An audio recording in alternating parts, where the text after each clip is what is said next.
జాగృతి president కవిత ఉన్నారు, మాట్లాడదాం. తెలంగాణ ఉద్యమకారులకు సంబంధించినటువంటి ఆత్మగౌరవ సభ పేరిట సభ నిర్వహించారు, తెలుసుకుందాం.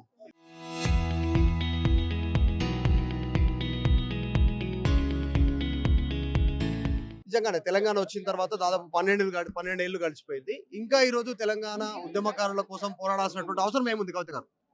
డెఫినెట్ గా అండి, ఇది బాధాకరమైనటువంటి సందర్భం. మేము కూడా విమర్శించాలంటే కూడా మాకు మనసు రానటువంటి సందర్భం.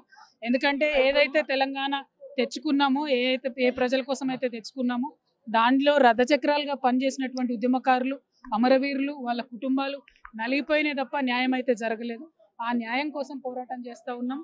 వారి యొక్క ఆకాంక్షలను మరి తప్పకుండా పరిరక్షించాలనేటటువంటి ఉద్దేశంతో పోరాటం చేస్తూ ఉన్నాం. బీఆర్ఎస్ గవర్నమెంట్ ఎన్నడూ కూడా ఉద్యమకారులను పట్టించుకోలేదు. కొంతమందికి రాజకీయ అవకాశాలు వచ్చినాయి, కొంతమందికి ఆర్థిక స్వావలంబన దక్కింది. కాకపోతే మెజారిటీ ఉద్యమకారులు గ్రామాలలో ఉన్నటువంటి వాళ్ళకి కానీ, చాలా పట్టణాలలో జిల్లా కేంద్రాల్లో ఉన్నటువంటి వారికి కానీ కనీస గౌరవం కూడా దక్కలేదు. దానికోసం మా వంతు పోరాటం చేస్తాం. మరి కాంగ్రెస్ పార్టీ ఏదైతే హామీలు ఇచ్చిందో ఉద్యమకారులకు, వాటి కోసం మొక్కవోని ప్రయత్నం చేస్తాం. ఇప్పుడు ఫిబ్రవరి 26వ తారీఖు నాడు మరి ఏదైతే బడ్జెట్ సమావేశాలు జరుగుతూ ఉన్నాయో, ఈ బడ్జెట్ సమావేశాలలో ఖచ్చితంగా 250 గజాలు ఏదైతే జాగా ఇస్తా అన్నారో దానికి సంబంధించి పెట్టాలి.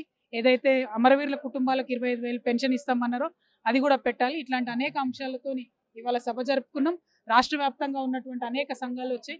వారందరితోని ఉమ్మడి కార్యాచరణ చేస్తాం. ఈ యొక్క ఉద్యమాన్ని మరొక ఉద్యమంగా ముందుకు తీసుకున్నాం. మొన్న మేనిఫెస్టోలో పెట్టింది కాంగ్రెస్, ఎలక్షన్ టైంలో అమలు చేయలేదు. అంతకుముందు బీఆర్ఎస్ చెప్పింది ఫుల్ఫిల్ కాలేదు. సో మీరు చెప్తా ఉన్నారు, మొన్న కరీంనగర్ లో భూమి తీసుకున్నారు, వాళ్ళకి ఇస్తామని చెప్తారు. ఇట్లాంటి కార్యక్రమాలు ఉంటాయా రాష్ట్ర వ్యాప్తంగా? నెక్స్ట్ ఏంటి కార్యాచరణ, ఏం చెబుతారు? పార్టీ అంటారు, దాని తర్వాత ఇవాళ మంచి మాటకు అడుగుతున్నాం ప్రభుత్వాన్ని. ఎందుకంటే 26వ తారీఖు నుండి మరి ఏదైతే సభ జరుగుతుందో, బడ్జెట్ సమావేశాలు జరుగుతాయో అందులో మిమ్మల్ని మేము మర్యాదపూర్వకంగా కాంగ్రెస్ ప్రభుత్వాన్ని అడుగుతా ఉన్నాం. మీరు మా ఉద్యమకారులకు చేసినటువంటి వాగ్దానాలను ఫుల్ఫిల్ చేసే విధంగా పెట్టండి. అందులో ప్రావిజన్ పెట్టకపోతే ఉద్యమ కార్యాచరణ ఎట్లుంటుందో ప్రకటన చేస్తాం. ఉద్యమం మాకు కొత్త కాదు. కాంగ్రెస్ ప్రభుత్వం మెడల్ వంచడం కూడా మాకేం కొత్త కాదు. కాకపోతే మంచి మాట కొద్దీ మీరిచ్చిన వాగ్దానాలను మీరే పూర్తి చేయాలని ప్రభుత్వాన్ని డిమాండ్ చేస్తాం. ఒకటి పక్తు రాజకీయ పార్టీగా ఉండదు అనేటువంటి స్టేట్మెంట్ ఎట్లా ఉంటుంది మీ పార్టీ? ఏం చెబుతారు? ఇప్పుడు మీరు కేసీఆర్ గతంలో అన్నారు, తెలంగాణ వచ్చిన తర్వాత మేము ఉద్యమ పార్టీ మొన్నటి వరకు, ఇప్పుడు పక్తు రాజకీయ పార్టీ, మీరేమో పక్తు రాజకీయ పార్టీగా ఉండదు అంటే ఎట్లా ఉంటుంది? అంటే జీవితకాలం ఉద్యమ పార్టీగానే ఉంటుందండి. నేను చాలా సెన్సిటివ్ గా ప్రజల యొక్క అవసరాలు ఏవైతే ఉంటాయో, ప్రజల యొక్క ఆకాంక్షలు ఏవైతే ఉంటాయో, ఎందుకంటే అన్నం కన్నా ఆత్మగౌరవం ఎక్కువ అని కొట్లాడినోళ్ళం మనం. ప్రాణం కన్నా మా యొక్క ప్రాంత స్వాతంత్రం ముఖ్యమని కొట్లాడినోళ్ళం మేము. ఇవాళ అటువంటి వాళ్లకు రవీంద్ర భారతిలో పెట్టే విగ్రహాలు, హైదరాబాద్ కూడల్లో పెట్టే విగ్రహాలు చూస్తుంటే ఏడుపొచ్చేటటువంటి పరిస్థితి. మన గవర్నమెంట్ అనుకున్నటువంటి బీఆర్ఎస్ ఉన్నప్పుడు పెట్టకపోయే, ఇప్పుడు వాళ్ళని కాదని వీళ్ళని గెలిపిస్తే వీళ్ళు పెట్టపోయి, ఒక పక్క ఆత్మగౌరవం లేదు, ఇంకో పక్క అన్నం లేని పరిస్థితి అయిపోయింది. కాబట్టి రెండిటి కోసం కూడా పోరాటం చేస్తాం. అంటే ఆవేదనతో చేస్తున్న పోరాటం ఇదేదో వేరే రకంగా చేసే పోరాటం కాదు. చాలా ఆవేదనతో, బాధతో, అంటే మన వాళ్ళని అనాలంటే కూడా అవమానంగా ఉన్నది. ఎందుకంటే అందరూ సహచర ఉద్యమకారులే అయినప్పటికీ తప్పని పరిస్థితి. మొక్కవోని పోరాటం మాత్రం చేస్తాం. కాంగ్రెస్ ప్రభుత్వం బడ్జెట్ సమావేశాలను ఉపయోగించుకోవాలి, లేదంటే మాత్రం తీవ్ర పరిణామాలు ఎదుర్కోవాలి. అంబేద్కర్ విగ్రహం పెట్టుకున్నాము, అంతే స్థాయిలో జయశంకర్ సార్ విగ్రహం పెట్టుకోపోవడానికి రీజన్ ఏంది? మీరు చెప్పినట్టు దానికి కారణాలు ఏంటి?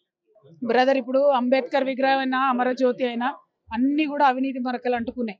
ముందు దాని సంగతి ఏంటో చూసుకోవాలి. రెండు, అమరజ్యోతి పెట్టిన తర్వాత అసలు కనీసం ఆడ ఎవరి పేరన్నా ఉందా? అక్కడ ఏమైనా ఫెసిలిటీ ఉందా? ఏమైనా ఎవరి గురించి అన్నా రాసిండ్రా? ఎవరి పేర్లన్నా పెట్టినరా? అది అంటే మొక్కుబడిగా పెట్టినట్టు ఉంది తప్పితే మనస్ఫూర్తిగా పెట్టినట్టు లేదు. కాబట్టి ఖచ్చితంగా అమరస్థరిలో కూడా ఎవరైతే అమరవీరులు, ఆ అంశాలన్నీ కూడా మనం ఏర్పాటు చేసుకోవాలి. 1450 మంది చెప్పి బయట ఉన్నటువంటి ఒక ఆలోచన.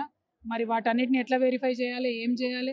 ఆ ప్రభుత్వం ఏం కార్యాచరణ తీసుకోవాలి, ఈ ప్రభుత్వం మన కార్యాచరణ తీసుకోవాలి. వాళ్ళు తీసుకోకపోతే మేమే తీసుకోవాలి. కోదండరాంకి హెచ్చరిక అయింది, ఆకునూరు మురళికి హెచ్చరిక ఎందుకు చేస్తా ఉన్నారు? ఆ కాంటాక్ట్ ఏంది, ఏం చెప్తారు? ఇప్పుడు రేవంత్ రెడ్డి గారు ఎప్పుడు ఉద్యమంలో లేడండి. ఆయన గన్ను పట్టుకొని బయలుదేరిండు. ఆయనను ఎవరు నమ్మలే ఉద్యమకారులు. కానీ కోదండరాం గారు వచ్చి రేవంత్ రెడ్డి గారితో చేరిన తర్వాత ఉద్యమకారులు నమ్మి ఆయన కోటేసిండు. ఏదైతే కేసీఆర్ గారు ఆకాంక్షలు తీర్చలేదో ఈయన తీరుస్తాడని. కానీ ఆయన కూడా మోసం చేసిండు. కాకపోతే రేవంత్ రెడ్డి గారు ఎప్పుడు ఉద్యమం లేడు కాబట్టి ఆయన కన్నా ఎక్కువ కోదండరాం సార్ బాధ్యత వహించాలి.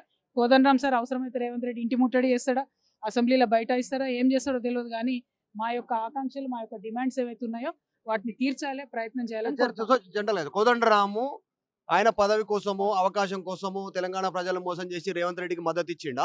రేవంత్ రెడ్డి పవర్ వచ్చినాక పదవి వచ్చినాక కోదండరాంను మోసం చేస్తా ఉన్నాడు. నాకు అవన్నీ తెలియదండి. నేనేమంటున్నా, మా ఉద్యమకారులు అయితే ఇంకా కూడా ధర్నా చేస్తారు కదా, ఇంకా కూడా రోడ్డు మీదనే ఉన్నారు కదా. వాళ్ళ ఆకాంక్షలు తీరాలంటే కోదండరాం సార్, రేవంత్ రెడ్డి గారు ఇద్దరు కలిసి అదులుకుంటారా, బదులుకుంటారా, అరుచుకుంటారా, టైం ఏమని చెప్తారా? కవిత గారు పని చేయాలి. కోదండరాంకి టైం ఏమని పని చెప్తున్నారు? తీర్చాలి. కోదండరాంకి ఏమో టైం చెప్తున్నారు. బడ్జెట్ సమావేశాలు బెస్ట్ సమావేశాలు కదండి. దీని తర్వాత ఆయన రెస్పాండ్ కావాలా అప్పటిలోపు? నేనేమంటున్నా అంటే బడ్జెట్ సమావేశాలలో ప్రభుత్వం పెట్టాలి, పెట్టకపోతే మాత్రం మా కార్యాచరణ మళ్ళీ ప్రాక్టీస్. ఇది కవిత కోదండరాంకి హెచ్చరిక జారీ చేస్తా ఉన్నారు. దాంతో పాటు ఉద్యమ కార్యాచరణకు సంబంధించి ఉద్యమకారులకు సంబంధించినటువంటి అంశంలో ఎట్టి పరిస్థితుల్లో కాంప్రమైజ్ లేదు. పక్తు రాజకీయ పార్టీగా ఉండదు, ఉద్యమ పార్టీగా ఉంటుంది, నా పక్కన కూడా ఉద్యమకారులు ఉంటారు అనేటువంటి స్టేట్మెంట్ చేస్తా ఉన్నారు. తెలంగాణ వచ్చిన తర్వాత కూడా దక్కాల్సినటువంటి ఇంపార్టెన్స్ దక్కలేదు తెలంగాణ ఉద్యమకారులకు అనేటువంటి స్టేట్మెంట్ చేస్తా ఉన్నారు ఎమ్మెల్సీ కవిత. సో మొత్తానికి కవిత స్టేట్మెంట్ బడ్జెట్ సమావేశాల వరకు టైం ఇస్తా ఉన్నాం, సమావేశాల తర్వాత కోదండరాం, ఆకునూరు మురళి స్వయంగా రెస్పాండ్ కావాలి, ముఖ్యమంత్రి ఇల్లు ముట్టడికి సంబంధించినటువంటి విషయంలో నిర్ణయం తీసుకుంటారా, ధర్నా చేస్తారా అనేటువంటిది చూడాలనేటువంటి స్టేట్మెంట్ చేస్తా ఉన్నారు. వీడియో జర్నలిస్ట్ జాఫర్తో Madhu Malkedkar, Hyderabad. Local to global news at your fingertips. మీ చేతిలో ఒక ఆయుధం. Download raw TV app. Media legend Ravi Prakash is back.